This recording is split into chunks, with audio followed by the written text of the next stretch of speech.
All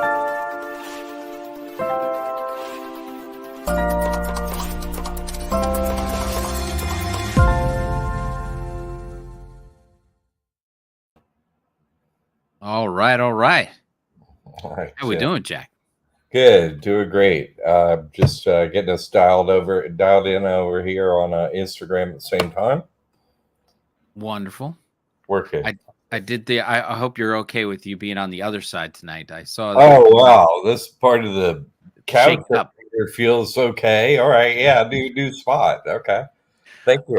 I see. I guess it was Tammy or somebody made a couple shorts out of last week's show, and Ah, and who was it? Marco was giving us a testimonial yeah, type of thing. So they clipped that out, which was brilliant. But of course, it's the portrait style, made for your phone, and so it was only my side, which is the side you're on now, and so I'm sitting there just smiling at him and all this stuff, but it was his voice and my picture, and you weren't even in it. So I figured if whatever software they have for that it works on that side of the screen, I might as well give it to you. So anyway, well, you're part long of the story show short. too, man. Hey, Oh yeah. Well then, you're as much in the thick of it as me. So you're good to have one here too, Tim. I did see that, and that was great, but that didn't come to mind to me. I have enough being the center of attention for, let me tell you, it's not what I was like, hey everybody, but somebody's got to be the front man and do that thing. So yep. that's my thing. I just figured we'd mix it up, have some fun. Thank you. I appreciate that. Who knew? I didn't even know we could do this. Thank you. Yeah. Jay is back in the house, front and center. Welcome, and graciously called. Hello. Oh, All what a right. nice Yeah, thing. these are the early birds because we started just a couple minutes early. Yeah. We're gonna end the same way, just a couple minutes early, and have at it. But if you have any questions, of course, as usual, just type them in the chat there, or give me a shout, and I'll send out the link so that people can join, just like our friend Marco did last week. It was great to have him on here, and we've had other people join in recently, and it's I think they'll all live to tell about it. It's pretty Yeah. easy going, and we're just talking trusts. So, any major announcements this week? Anything fun going on? Nothing. Everything's major. What we do up here is all of this Yeah. major stuff, but nothing super new. So we do have, like, we added all these courses about a week ago, and in case you're an old student we've been doing this many years, and everyone's really happy with our work over these many years. So if you wanted to upgrade to all the new courses and all the new stuff we have now, and you're an old student, get in touch with us. Okay, contact at liberty8academy.org, and we get in a whole bunch of people upgrading, which is great. Now you got like every piece of information, you know what I mean, like all the courses. You just do it. It's an upgrade fee, and it's a lower one if you do a testimonial. So if you ever got a trust by itself ever in the past, ever, $697 you upgrade and get all the courses. I'm sorry, $997 you upgrade and get all the courses. And if you do a testimonial, $697. So and like Tim was saying, the testimonials really or endear people to this information, because they're like, oh man, this seems too good to be true. It's like, yeah, but it's too good to be true for year after year after year for everybody the whole time. So Yeah. now it's your turn. So those testimonials help. So that's what incentivizes getting testimonials.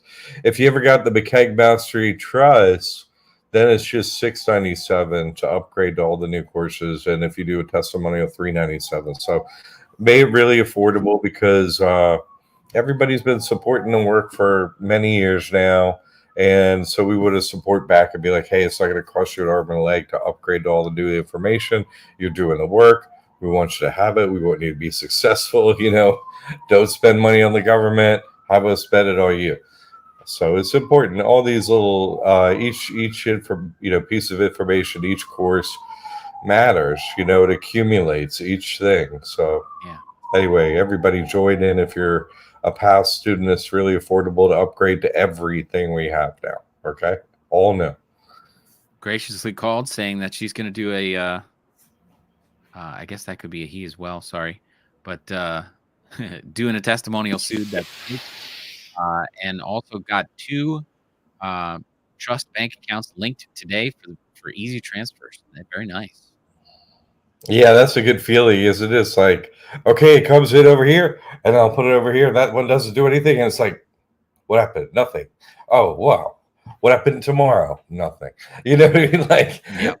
you're like, okay, well, it's been 30 days. Okay, it's been 90 days. Okay, it's been a year. Okay, no, it's been 5 years. You know, like, once they give you the debit card, you're good to go. But that's fantastic to hear. Fantastic. Andy's back. I opened my first trust account this afternoon with Truist after 2 rejections, and it feels so good. Yeah. Hey. Wonderful. Congratulations. Yeah, that is it's such a good feeling because you're like the whole time they're doing it, they're trying to vibe you, you know, like, what are you doing? Get out of here. You're like, I wonder if this is real, you know? And then you get it all done and you're like, this is awesome. You know, like at the end, you're like, oh, this is so real. Yay. And that's why I focus on testimonials too. You know, everybody got somebody hanging on their shoulder like Annie did, is like, hey, don't do that. Pay me instead. You know, it's like, wait, no, pay nobody instead. Get their money instead, you know? That's it. But yeah, when I remember walking in, they were like, you sure you want to do this irrevocable trust? And I was like, yes, I do. Oh, okay, we're gonna have to send it to legal. Okay, you could do that. So yeah, they get all nervous, all twisted about that. They give you the vibe zone. Yeah. It's like, no, I'm okay. Just I'm gonna give you some money, you give me the debit card and bank account, you know. That's all we're doing. All right, thank you. Okay. Yep. They're like, okay, all right then. It's like, okay. That vibe. It's funny. Erica B says hello. Legal department of each bank reviews the trust. So there you go. That's it. So yeah, it's perfectly legal and legit. Yeah, absolutely.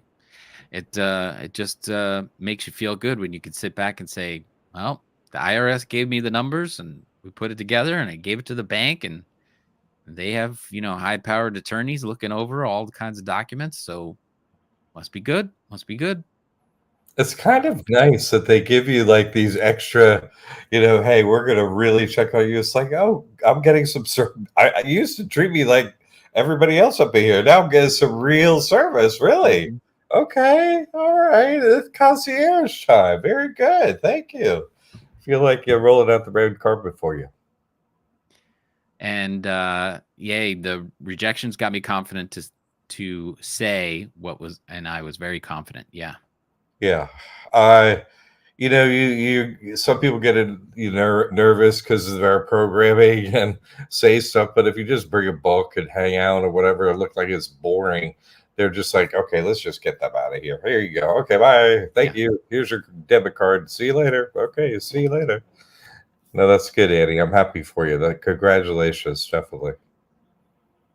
And love how you worded that. Yep. I like how you worded your name. That's good. And Tim's like, is that a man or woman? Wait, is this like anybody can be graciously called? Yeah, a child could be. Wait a second. No, oh, that's funny. But we're talking about the first step. You get the trust, you get the information, you go through the short course. You're like, okay, so all I do is go into the bank with the EIN and this trust, and they'll be opening an account, and I get a debit card, and that's it. Oh, Maryland. Oh, Maryland, fabulous. Welcome. I had forgotten Maryland. We'd seen your name before, but I'd forgotten. I love it. But no, that's the first step in the game is getting I don't know how a player on the chessboard. You know what I mean? Let's go for king me, queen me. There we go. Ching. Get the trust open. And that's really the first step in this whole hacking the money system, and that's really what I make a joke about it, like, the game show. Like, really, you can't be in the game show and hack the money system without this trust open the bank account. So you're like, oh, I got it open. Okay, now I can put everything over there, and Then we start doing all the other steps. Like that's the first course you do at the school. You open up the trust. It's like, okay, bank account working, debit card works, so I'll put my money in there. And so what? All I got to do is make sure money comes and goes from that, and I don't pay taxes. It doesn't matter what I do. Yep, that's the rule with the IRS. I don't make the rules, and but what are accountants are like? Oh, accountants find a loopholes. It's like yes, and the best accountants find the best loopholes. So this is really the best loophole that they have, and they've been hiding it for themselves, just the super wealthy, super elite. Like of course, like. We took the best land, we took all the money, we took all the knowledge, we took the best bank accounts. But I'm a trained auditor. Got my master's in accounting, my MBA, decades in business, and so on. And got crashed on in a big crash. The very planned crash, like the next one, 06, 07, 08, depending on when your particular life got crashed during those years. Crashed into. That's what happened to me. And then I was like, hey, wait a second. I was kind of believing all your stories up until now. Now I'm like, I went to business school. Like, what are you really up to? Like, what are you really up? And then I found out what they're really up to. We have the information on all the courses have this information up. I started helping people get rid of their debt and so on. The debt forgiveness courses up and all that. What is this? Erica B., I was told that your trust is better than a faith-based organization. Can you give me a comparison? Is there a $5,000 limit on your earnings before we pay taxes, or are we exempt and sky's the limit? Yes, the firmament is the limit. That's right. The dome is the limit for sure. This guy, yeah. Unfortunately, thanks for giving me that prisoner anxiety again. No, I'm kidding. No, that it is that's one reason apparently, because Erica, you're thinking there's this limit or something. There's no limit on your financial actions. Are there any limits on the In God We Trust financial actions? No. They owe $34 trillion. And they're like, hey, no sweat. We're cool over here. Everybody's still hired. No, we're going to kill. We're good. The God We Trust is just fine. They don't have, we don't have, no, we're like infinity is our favorite number. Up we go, So it's nothing like that, Erica, because the code 501, 50AC1A code talks about churches in it. And it also talks about faith-based organizations and a convention, right? So this trust is based on the convention model. It's not like you couldn't have a church with this trust, and it has happened before, for myself included. So, but you can have a church with this trust, but you can't have a convention with something that's used for a church because it's not based on the same thing.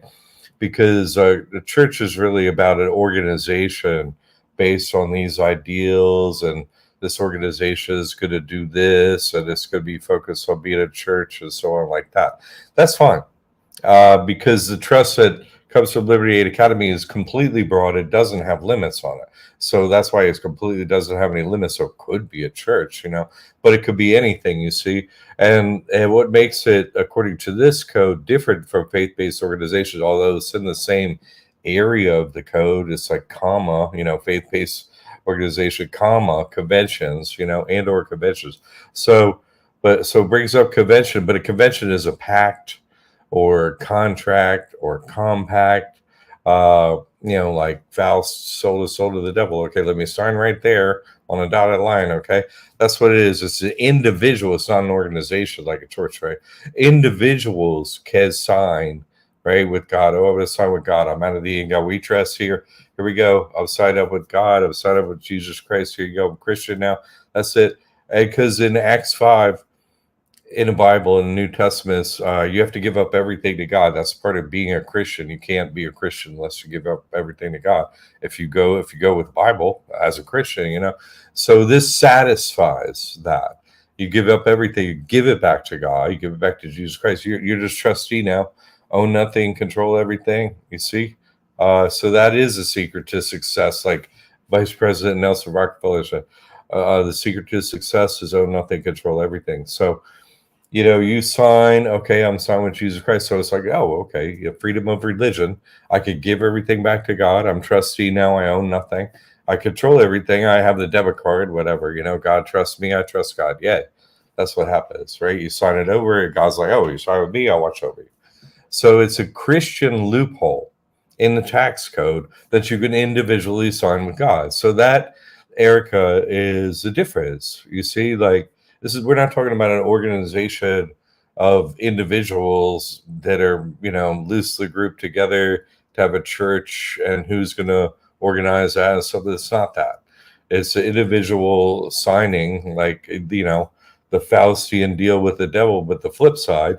And so that's what you do literally, and the IRS and the government recognizes that and gives you tax exempt status for doing that. So because it's part of the religion in Acts 5 in the Bible, to give everything to God, so it's a Christian loophole. Okay.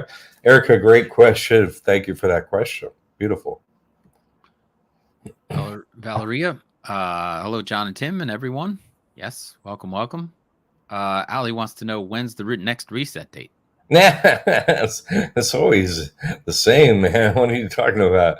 Always the same. 9/11/2033. Everybody get ready. Whoop. It's always the same. I thought we know not the day nor the hour. No, it says we know not of the day. It doesn't say we don't know when. It says we don't. I don't say I know what's going to happen that day. I don't say that. I say I know the date. I don't know the hour or the day, and I don't know of it. I don't know what's going to happen that day.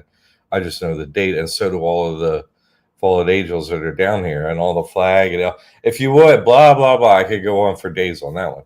But Jesus Christ Trust that Jesus Christ Trust.net over at the church. So you go if you're into that kind of stuff. There you go. You go flip over there and get into that alley. Get into that whole world of information. Mrs. C. Lee, back, you explained the covenant and convention a couple of Thursdays ago. Great info on those interested. Yeah, it was always good.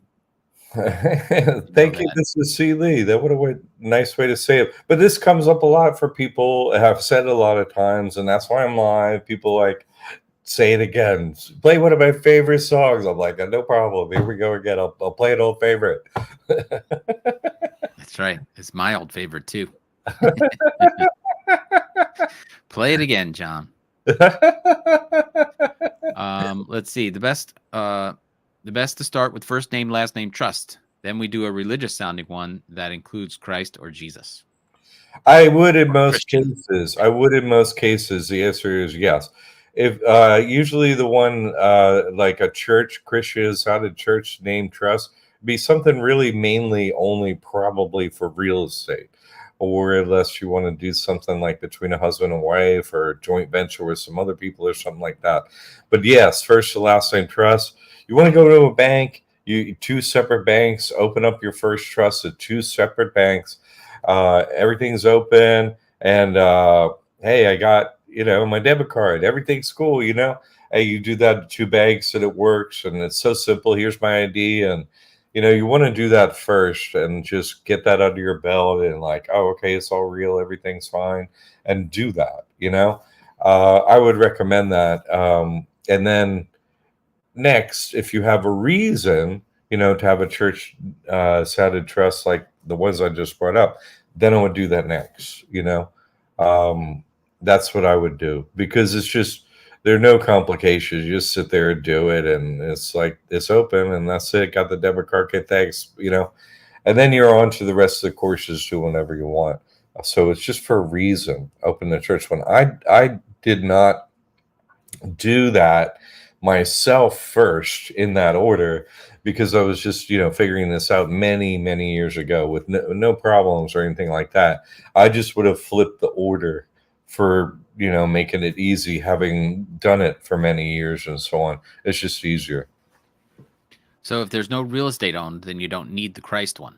No, not necessarily. No, you don't need it, because the main reason for having a Christian church sound and trust is to put any real estate into that trust, and then go through the application process for real estate tax exemption, you know, and then it sounds like a church. How can they deny it? You see, so it's just mainly for that reason. But the rest of doing everything, you know, you have ID for this person, you know, first and last name, ID matches trust, first last name trust. It's like it's so uncomplicated to do everywhere, applying everywhere for everything, bank accounts, credit card, anything you do, you know.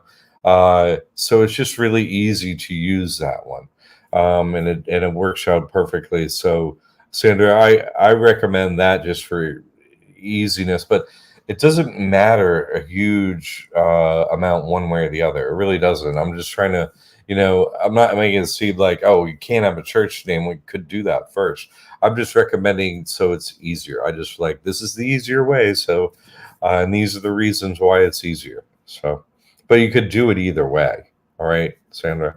Good question. Thank you for those great questions. I appreciate it. I'll tell you a quick one.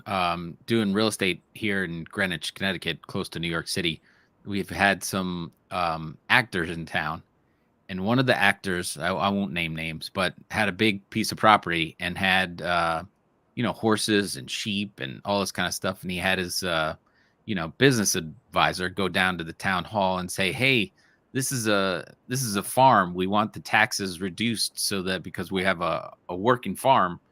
And they didn't. They were like, "No, your guy makes big time movies. It's not a working farm. You don't sell anything from that farm. You just because you own 10 sheep doesn't mean you have a working farm." And they denied him for it. But they were trying because the taxes were, I think, $100,000 on that piece. It was a big piece of land. Yeah, but it was not a working farm. So he wanted it dropped down to 20 grand so that he could keep his sheep or whatever. But it was just a funny little story. But if he had a trust like this, it would have worked. There would have been no questions about any of that. That's true. I mean, you just go this way that the IRS made a loophole. Everybody, jump in the eye of the needle. Everybody into the eye of the needle. In the IRA, is that supposed to be IRS video? You say No, I think it's IRA. I think it's right. IRA. Yeah. You say just to transfer any funds from the IRA to the trust account. This would be an individual transfer according to the IRA rules, right? Basically a 1099 and the 10% penalty. Yeah, totally, John. 100%. That's right. But here's the thing. So what's he's talking about is IRA meaning individual retirement account, meaning individual meaning person. So this is under his taxable corporation, his straw man is his person.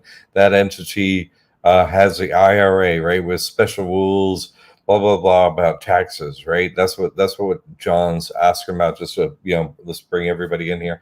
And so he's asking about, oh, hey, if you just transfer the money over, then there's just penalty. And it's like, yeah, but let's think this through, John. Now, if all your assets and all your revenue and everything you have, right?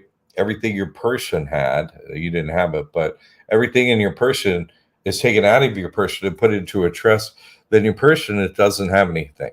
So if that step is taken, or the multiple steps that make that happen, then there's no assets, there's no revenue stream, there's nothing in a person. And so as a sort of exit out the door, the person is the last thing. If you got money out of an IRA and you're allowed to take it out of an IRA without them taking money out of it for taxes due that they say are due to or whatever, without incurring the penalty, that way you just get all the money out, then I would just transfer it into the trust account like that. Yes, I would do it that way because it's really instantaneous, basically as instantaneous as possible. And so, what do we do about this 10% penalty? Well, let's say you get a bill in the mail from the IRS. Well, if your person doesn't have anything, how's it going to pay anything? You see what I'm saying? And so the IRS is really could get into any bank account, any assets, see how it's named, anything like that. And they give this trust the EIN and its status and all that. They understand the whole game perfectly. They're the ones who are running the game. So they understand everything about this. So are they going to your person not having anything, John, at this point, and it's, oh, got this penalty due, and they see that there are no assets. It's like, why are they going to come after a person with no assets? You see, they may send you some letters, but you know, how are they going to get paid if there's, you can't get blood from a stone? So what are they going to get? Are they going to bring you to court to get something they can't get? You don't have any. Even if they were to get a judgment, there's no assets to get, to go against the judgment. So they can't win. They can't get paid. Nothing can happen. So, if you think it through to that outcome, John, that's why I said what I said. Okay. So great question. Thank you for that question, John. You had a lot of good questions lately, John. Like on the classroom, we have this private forum online just for students of the school. Comes with your courses. You go in there, look at all the past question and answers. I'm the moderator in there, and you can ask your own questions. That's what John's talking about. He's asked me some questions in there and private message and so on like that. So just, okay. We're filled in on that one. Thank you, John. Do you recommend opening a second trust bank account at the same banks where you already have an open account, or go with a different bank? Same bank, like why complicate your life? Like yeah, use at least two banks, maybe three, where you have your where you bank, like these banks are always doing, some hocus pocus nonsense. Hey, we got bought out. Hey, we went out of business. Hey, just give me my money and I'll put it over in this other bank. All right. They never take your money, nothing like that. But why trust that they're going to be functioning all the time? And so if, you need a backup bank, maybe, because who trusts the bankers? I don't. Maybe you need a second backup, so I don't know. So that's the way I think of it. So, and then just make it convenient, like you got to log in for your Apple One bank, like just have your, oh, okay, I got two trust accounts now. They're both under the same login, all like that. Just make it very convenient. Once you're in with a bank, they don't have any problem with you banking there, nothing like that. They don't. It's more. I mean, I've heard of it. Okay, it's really rare. Hey, they closed my trust account. It's very, very rare. It has happened, but it's not about them that I find is a problem. I mean, maybe that happens, but it's rare again. But it's more like I'm not trusting the banks. Are they going to be there? Well, if they're not, they're going to pay back the money. But be ready is all. C. Lee says, I say create the Christ Trust now, so when you are ready to go to the county assessor in the future, it looks like it's a seasoned trust and not just created for the exemption. Right.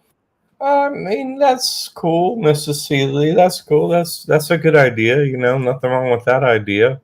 Yeah, you're trying to win a mental battle and get acceptance of or approval of an application of real estate tax exemption. So, Mrs. Seeley, that's good thinking there. I like that. I like the way you're thinking.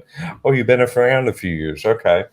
So you could also say, because we're talking about usually not a church building, right? So it's not a church exemption. It's for a parsonage. So, it could be for, oh, we just started this organization for retired Christian ministers. It's not just for active ministers. You can retire. I'm no longer a minister. I'm retired. So we started this trust, to handle this retirement and so on like that. You could say that, and it's means just as much to them. But Ms. C. League, that's a good thought. That way to be thinking on the mental battle on how to get over and get them approving it. That's good. I like the way you think. Thank you for sharing that. Is the ARC Christian Trust name good for real estate? If I want my daughter as the second trustee, is it cool to add her? Also, if I want to add a third later. Yeah, I think that, Annie, what a great question. I think that's great. Because what you're trying to do when we name a trust, right? Because you're naming a Christian trust, so you want it to be for real estate. So again, it's the same discussion we were just having. You want you put in the application, they receive it, and they're like, oh, this, Christian trust, okay, there's reasons, you want approval, right? So ARC is like a Christian, motif, right? Christian is obviously a Christian motif, and it's a trust, so that's the way you have to name it. So it's short, it's 3 words. Last name trust. I really recommend something this short and this easy to understand. And you're not naming it for yourself, you're naming it for who's receiving the application for whatever you're doing with your trust. Are you opening a bank account? Are you getting approval of a real estate? Like, why are you doing the trust? This was being done for real estate, so it's like name it. So it's easy for them to approve the application for tax exempt status. So, Andy, great question. And you follow my directions on naming. Good job. And I think the name won't be an issue. Oh, why they could say, oh, it's not Christian or whatever. You know what I mean? So. It said invalid, and then she has transfer up there. I don't know I if don't those know. are all connected to this one. Sorry, Annie. Sometimes I don't read ahead far enough to see what they're meaning there. Yeah, no. Okay, so I think I was covering. She might have just had questions as I was explaining it. But you can also add another trustee as you go in the future. Yes, one daughter, then another. Yes, you can do that. No problem. Absolutely. When they become 18 years or older, yes, that's the way to do it. So good questions, Annie. And once again, this link's in the comments so that if anybody wants to hit it and jump in the show, we're here. No problem at all. We're welcome anybody up into the show. For real estate, does it have to include Jesus Christ in the name, or would it be another spiritual type like ministry?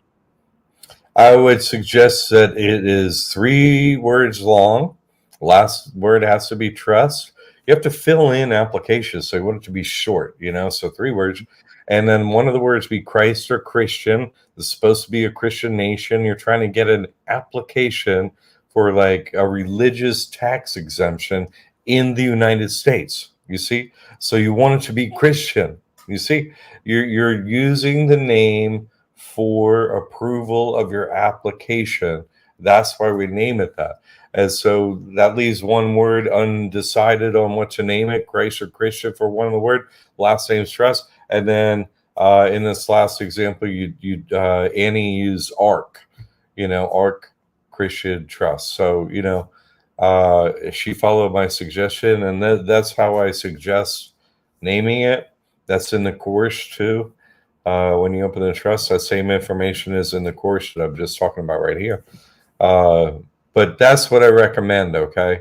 And the reasons that I was talking about for the real estate tax exemption approval of the application, that's the reasons for the name, okay?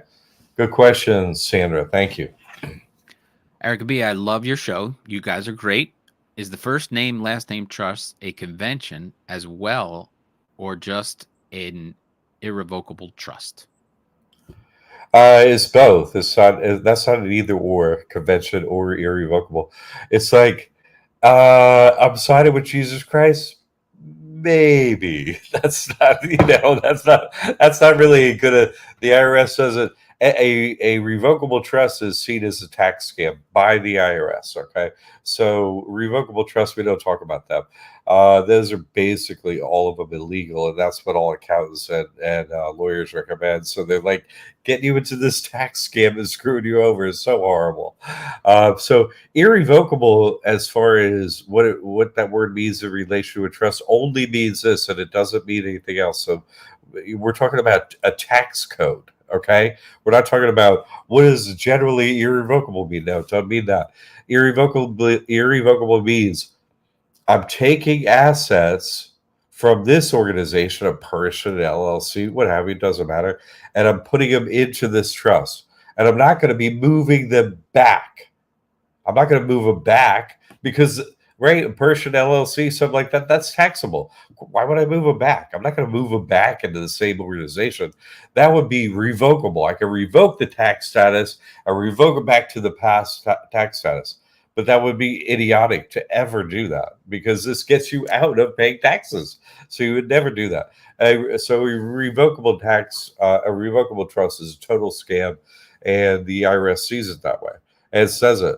But an irrevocable trust, no, So, but it also goes to the spiritual side that there's this Christian loophole. You can't, on the one side, it's like, no, I'm not going to, say I'm giving everything to God, and then I'm going to be like, later, I'm like, nah, maybe not. No, it doesn't Right. work like that. That would be a scam. You see, so it's a convention and it's an irrevocable trust. Both of those things are both true. Okay. Good question, Erica. Thank you.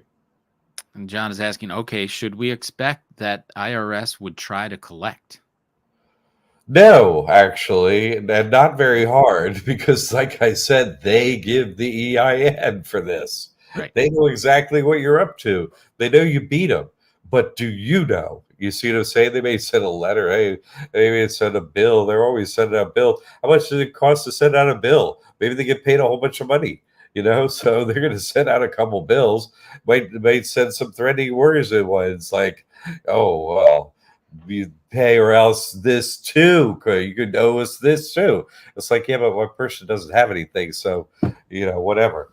But there's nothing for the IRS are thieves, just straight up, period. They're thieves, they're nothing else. And so why is someone that knows I'm sorry, that John, you don't have any money, your person, right? Your person doesn't have any money. Why are thieves going to come and steal? Nothing. They know your person doesn't have anything. So they're not going to come after it, you see? So that's why you kind of do it at the end of the whole movement assets and stuff like that. Because there's, then nothing to get, It's like took everything from inside the house and it's all gone. Whoosh, nothing, nothing to be collected on, even if they get a judgment, which why are they going to do that? There's nothing to get, you see? So they're wise to the whole scam. They know who knows what's going on and who doesn't. They don't waste their time on where they're not going to be able to steal money. They get paid on commission over there. They're going to get commission 0 off of you. So why are they going to go after you? That's simple. This has worked for everyone with past, person, LLC, other trust problems, all these other problems come to me. And they end immediately. This trust is done because, like, move your assets over there. It's moved. They're like, oh, man. And court cases end immediately, basically. They know you beat them. One of my favorite things was when I opened up my first, just after the New Year's, my Charles Schwab account, and it said, click here for your IRS information. I was like, And I clicked, and it said, this account it was basically, it doesn't apply to this account. And so I clicked through, and it said it doesn't apply to IRS taxes, and there was nothing there. There was no reports. They just didn't do anything to my Charles Schwab.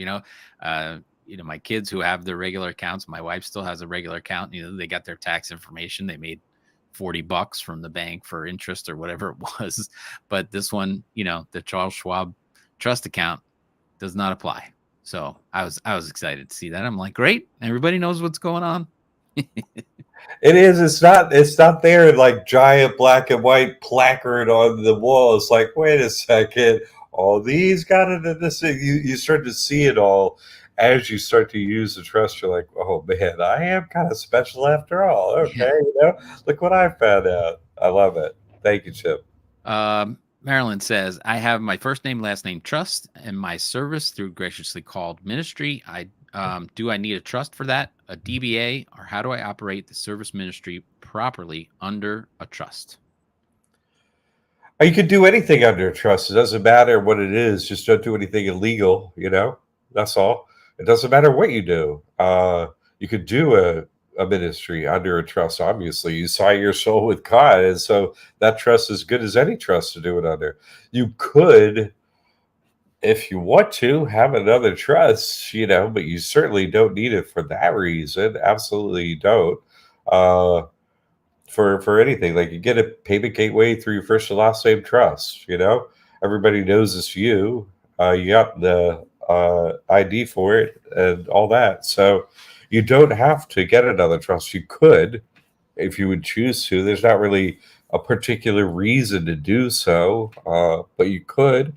It's not really something, anybody sees, like on a back end. Maybe like if they're like, oh, I use my credit card when I interacted with you, and I paid through Stripe or PayPal or blah blah blah, and it came back as first last name trust. Okay, do people care about that? I mean, they don't even probably notice, Right. So They don't that's know the difference. that's yeah, no, that's the only place it would ever come up ever, and it's like, well, that's your name, so Right. it, it's not really going to come up, I don't think. But you could do it. The answer is yes, you could do it. But there's also, I try and talk through stuff so that we're not wasting time if we don't need to spend time on certain things. And I like to talk through you want to get good questions like this or any question really. I like to talk through the principles that underlie the answer so that you become informed as we go through this, as people come to the show and all like that. So thank you for that, Marilyn. Compared to a name trust, is there any reason to have a Christ Trust bank account? Not Real estate. necessarily, other than maybe you just want one trust to sort of never operate, shall we say. It doesn't really do anything, doesn't have a payment gateway, nothing like that. It doesn't do anything. So maybe you have like a church name trust and it doesn't do anything. It's just, yeah, it's a checking account, but it doesn't do anything. Nothing, doesn't pay bills out of it, doesn't do anything. So you could, have your first and last name trust, like have payment gateways, pay bills out of it, sort of be an operations account. Were you with me? And then money, when it got to a certain level, you're like, oh, that's like too much money. My checking account. You could put it over into a Christian Ministries trust, like treating it like a savings account or something like that. Like I've done that kind of thing myself. That's one thing you could do. It's not like necessarily you have to do that in any way, shape, or form. Now, you don't have to do that. Uh, I'm just saying you could. There no, I'm like the accountant with double backup systems and everything. You know what I mean? Like, so it's just for that kind of thinking. But you don't really have to. You could. You could. And Rutgers following up with when the kids turn 18, would it be better to create them their own trust compared to being a successor trustee? 100%, 100%. Yes. This is what we want to do with the next generation, right? They turn 18, first and last name trust. Their trust is open. Use your money through here. You're not going to pay the IRS taxes. You're not going to report. They get a debit card. They learn how to run their money that way. You see what I'm saying? And then they, as an individual, become someone you can trust because you're teaching them. When they turn 18, you're teaching them about this, right? And so, then they knowingly sign with God. They didn't do it only your suggestion. It's your suggestion why they're doing it, but they have their questions, whatever. Now you get your own trust account, you do it yourself. That's really the way to learn anything, is by doing it yourself. So then, it's, and plus this loophole is about, as an adult, you choose God, choose Jesus Christ. Okay, so an 18-year-old can do it. Can't do it before that. All So right. that's the way. Well, hold on. So that's the way they would do it. That's the way they would learn to do it. And then the second part of the question is successor. So only being I don't know about the successor position. It's fine if they're under 18. Mainly when they're under 18, you want them to be in the beneficiary position for the spiritual thing. But also, it's fine to put them into successor. That's fine too. But then they're going to come out of the successor. Well, actually, they can't be successor before under 18. My bad. You can't. You can only be beneficiary. So, yes, I would. Because what you want to do when they're 18, they open their own trust. Eventually, they'll be trustworthy with money. And then, so if you have a trust, say with more assets, more money, and stuff, things you want to ultimately pass on to them, you would have them be trustee, or your trust bank accounts, real estate, titles, all that stuff. So, when you're no longer trustee because you leave the body, not that it's going to happen, but people believe they can die, But anyway, so you should look into my work over at JesusChristTrust.net about that issue. But, just basic planning that people do is fine to plan that way. And so ultimately, let's say, one of the next generation, the older generation dies, they're not trustee anymore. But the other individual from the generation that's younger, their trustee. So nothing happened. No ownership would have changed. You see, it's just now instead of being 2 trustees, there's 1. So no taxable events happen if you do it that way. And to prepare them to be trustworthy financially and so on, so you can trust them, put them on those assets as other bank has and so on, you would, when they're HE, you get them set up in the trust and learn how to do it. You see, all that needs to go together so that all the generations are teaching each other how to trust one another, what to do, and all the details of it like that. Great question. All right. Ms. Seeley, back with, which states do you know have not had success getting the property tax exemption? Even if I were to name a state, I'm not saying like the whole state's bad or something like that, because this is actually done at the county level quite often, not all the time. But I've heard mainly 2 actually, people that have been going ongoing. Texas, at least for Dee Dee's been public about her working on her property tax exempt for years. She's had trouble in the Austin area. And I know that other people have had trouble in South Carolina with one particular one. Even though it's usually done at the county level in South Carolina, they make you do it at the state level, the application. And I've seen one not be successful there. But I'm sure there are others where it doesn't work. Those come to mind that have been helping people with those particular 2 ones that have been taking a lot of time and energy for time. But otherwise, I don't hear a lot about other states because it happens, and it's done and so on. I did hear like Tammy that works with Liberty Aid Academy. She put up a wonderful testimonial. She got 2 properties property tax exempt in Missouri, and we recently had Roxy a few months ago on. A couple of months ago, whatever, and her in Missouri, it's automatic. Like when you use this trust and the property goes in the name of like this trust, you don't even apply. It just happens. It happened automatically for a couple of people. So each state is different, and I don't hear a lot about it. Honestly, I hear about the problems. Those are the 2 bigger problem ones I've heard about. Good question. Thank you, Mrs. Seeley. Charles Sterling, can the one trust own multiple properties and be exempt, or do you suggest one trust per property? I suggest one trust for all properties, because if you're successful anywhere getting a tax exemption, real estate property tax exemption, you just show the paperwork. Hey, look, it worked. So how can you say they said it's okay, so the rest is okay? You see what I'm saying? So that's the reason I use one trust, because you want to get that approval. If you got one approval, that's you show them the next one and the next place and the next place. No, this is tax exempt. See all the approvals? Here's the other approvals. So give me the approval. That's the way I think about that, Charles. Okay, unless that's not really, well, it's really based on exemptions. So you see to say, so do it that way. All right. John, I have a cash value insurance policy in my person's name. Anything I could do with that into the trust? My understanding is basically that can happen. Generally, that's what I hear.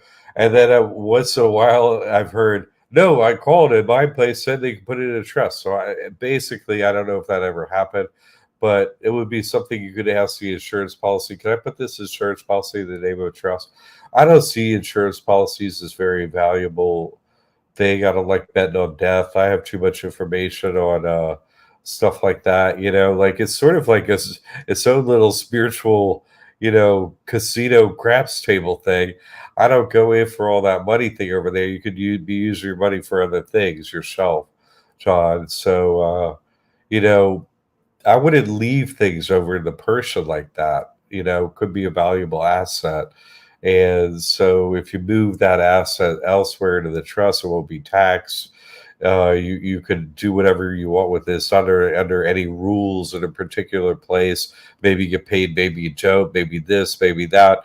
I would move to a more liquid position that you're satisfied with, or just take the risk, which I'm not into taking risks myself. So I just don't see the whole big thing with the insurance. I see the negative spiritual values of it. So I'm not about that. That's my feedback. Good question. Thank you. All right. I remember you have a Schwab account, but when I tried, along with other banks, they said it has to be revocable, not irrevocable. I have a irrevocable Schwab account myself, and another one with a private bank, uh, you know, First Bank of Greenwich. So Yes, so sometimes it's whom we interact with, at Schwab or a bank or a branch or something like that. Maybe you went in and you had that happen because someone's not very knowledgeable or something like that. Most people get their Schwab account open by doing it in an online process. So try that method. I haven't, excuse me, you'll be the first one I ever heard that Schwab hasn't been successful with. So I would think of it. More as an anomaly and try again. yeah, That's what I would do. that's Because exactly what Ms. Seeley said. I just got a Schwab Trust application sent to me via email, and yes, it had the option for irrevocable. yeah. There you go. So, Proof up. anomalies happen. So just try it again. Sometimes anomalies happen in a certain branch of a bank. Try another branch and so on. It can be a lack of knowledge that you're interacting with. So just try again if you really want to interact with them. Good question. And Taylor, does the trust need a savings account along with the checking account? I don't see any reason for it myself. Like, if you have that many liquid assets, you're going to probably choose something like, Schwab account that has more investment vehicles than just a savings account. Some people like a savings account. You could do that. Uh, I kind of think of it like I would more do what I talked about previously with this other question a few questions ago. Oh, should I do a church name trust and my first and last name trust? I would more use a second trust, you know what I mean, as a savings. And it's like I'm always layering risk away from, certain other risk. And so separate entities are a layering of risk like that. But so is a separate bank. Like you could go, use Charles Schwab. But yes, the savings account, sure, you could do it. Yeah, no problem. Yeah, you could. Whatever works for you. That's the beauty of this trust is it's super flexible. So you don't really have to change your life and how you handle money and stuff like that. You just don't have to pay the government or fill out Yeah, forms or anything. So it's not talking about this isn't about changing your life or how do your money or something like that. This is a convenience in every way. graciously called Marilyn saying, very helpful. Thank you. Yeah, good questions. And she's asking, how can my son make money? He is a beneficiary and not 18 yet. He wants to start doing things and getting paid. Yeah. Uh, that's a good question. I mean, he could, right? You could start a trust. He could be, maybe getting a debit card on a trust with your trust. So maybe he could get it as a beneficiary. You could look into that. And so you and he could maybe have a trust together and you get it open for him at a bank and he could get a debit card. Some different banks have, rules on how young someone can be to have a debit card. So he could be on an account with you in a trust. You don't necessarily need to use it, but he could use it. And then he's used to using a trust and everything like that. He's used to use it. And you got it started for him, but when he becomes 18, then he can get his own. That might be a way to do it. Yeah. Oh, that's what you're thinking, huh? Yeah, I like it. I like it. I like it. Ricker saying, so I shouldn't keep the revocable trust account, right? Uh, Revocable trust account with a bank or whatever. Here's the thing. Here's the thing. Here's the thing. Okay. Here's another level to this question because the bank doesn't decide whether this trust is revocable or irrevocable, taxable or taxable. The IRS does. You see, and when you get your EIN, that's when it becomes tax exempt, 501c3 status, non-reporting. Right? That's what happens. Anything you do after that, it doesn't make it. Oh, now it's reportable. Oh, I signed something at a bank or somewhere, and I checked revocable. Who cares? It doesn't really matter. You see what I'm saying? One way or the other with the bank paperwork. It matters with the IRS paperwork. So it's up to you. It's up to you. It's not a huge thing because it's an irrevocable trust. So it's up to you. Good question. We're gonna pop out of here a few minutes early tonight, so we're gonna get we only got a couple minutes left. I want to give a sort of general overview as to what we're doing with this trust. Let's do a recap of the game, how we're gonna do it. Right, first thing you want to do, you get your trust open at a bank, a couple banks, right, and then you move all your money, all your assets, all your real estate, all your cars, all your vehicles, all your assets. You put them in the trust. Okay, now you don't own anything. It's nothing to do with your person, right? And so the next thing you do is under your person, since now it has nothing, right? It qualifies for all the free services you can get out there, free money from the government, EBT or something like that, almost $300 a month. And then, or before you can get your free services and your exemptions, right? Okay, like a real estate property tax exemption. So that's kind of the general way to play the game. You get your trust open, put all your assets into trust, your person has nothing, and then you turn it into a vacuum cleaner, and you're taking all the free money and assets that you can, from the government, and it's all legal to do this. Okay, I mean, it's all legal. I didn't invent the money game or the IRS or nothing like that. So this is how you do it generally. Okay. One more. When we apply trust, sorry, I'm getting a phone call there. When we apply in a name trust, we say it's for the kids. What should our kids say when creating their name trust? When we apply for a name trust, well, oh, you mean like probably what you mean is a bank account. So what should our children say when creating their name trust? Well, these are two separate questions. When we apply for a name trust. Okay, so let's say we're talking about when they're 18, if that's what we're doing. They should have, I mean, you don't really say anything other than, oh, my account recommends I do this, or my mom said I should do this, or my dad. They're just like, I don't know, this is here. Play dumb. That's all. I'm gonna open up my trust. My mom said to do it. Like here, that's all. That's what we do. So it's just this is how we handle our money. This is what my account recommends. This is what my mom said. This is what my dad said. Completely play dumb and keep it simple like that. Yeah. And he says, so helpful. Appreciate you both. And Ruker says, yeah, you guys are awesome. Thank you. Thank you. Thank you very much for that. I really like the questions because it's just, I like to be here a little bit and do some of this live because people can see, oh, yes, you're going to get mentored through this. So I'm in the online private forum called the Classroom, comes with your courses, and I'm here, and you can email us. So this is real. This is not just here's the courses and see you later, No, we're here to mentor you through this whole thing. All of it's doable, works for everyone. So just want to make sure everything's going on. It's easy, right? 7 to 8 every Thursday. We're here at noon on Mondays. Okay. I think it's time we got to jump out of here tonight. Tim, thanks for starting early and being here. Appreciate it. Another good show. Thanks, everyone. See everybody Monday. Yeah, I can't help you until you get the trust. Get the trust tonight, and then I can help you. Okay, see you next Monday. Good night, everybody.